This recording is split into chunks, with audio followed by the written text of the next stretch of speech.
I think the main geopolitical driver shaping both developments in Asia and presenting challenges to the United States is the enormous, inexorable demand for hydrocarbons that Asia will require to fuel its economic growth and economic development. And that will reshape both investment in energy and increase and reshape trade flows of energy, particularly from the Middle East and Central Asia, that will have profound implications for United States security going forward.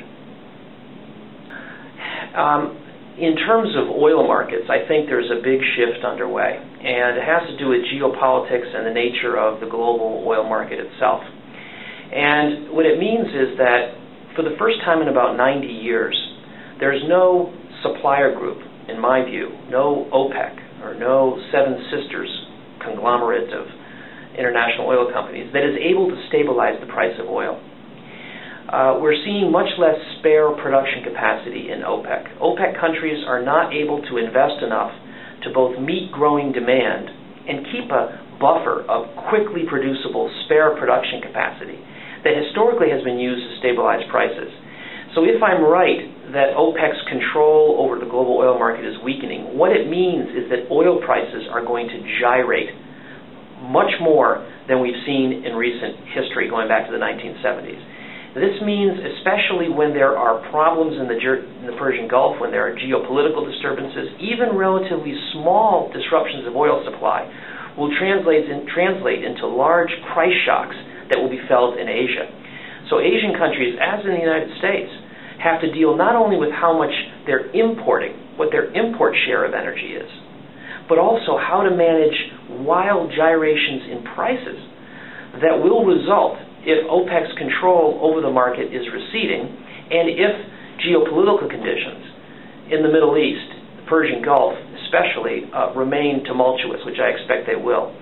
And this gets into using strategic reserves and when not to use strategic reserves. It gets into formulating financial, fiscal, and other policies to deal with wider oil price gyrations than we're used to in the last several decades.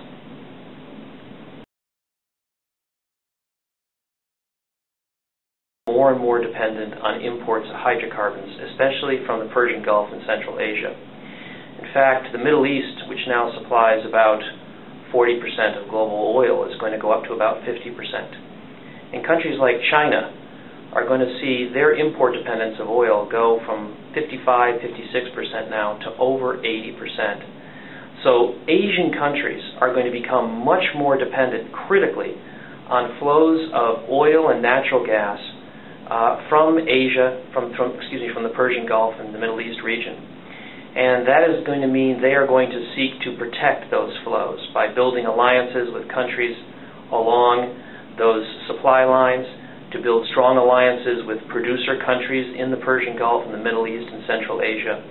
And what we have to do is make sure that that alliance building, that energy supply line protection activity, which is inevitable, that China and India and other Asian countries will have to embark on, that doesn't conflict with our national interests.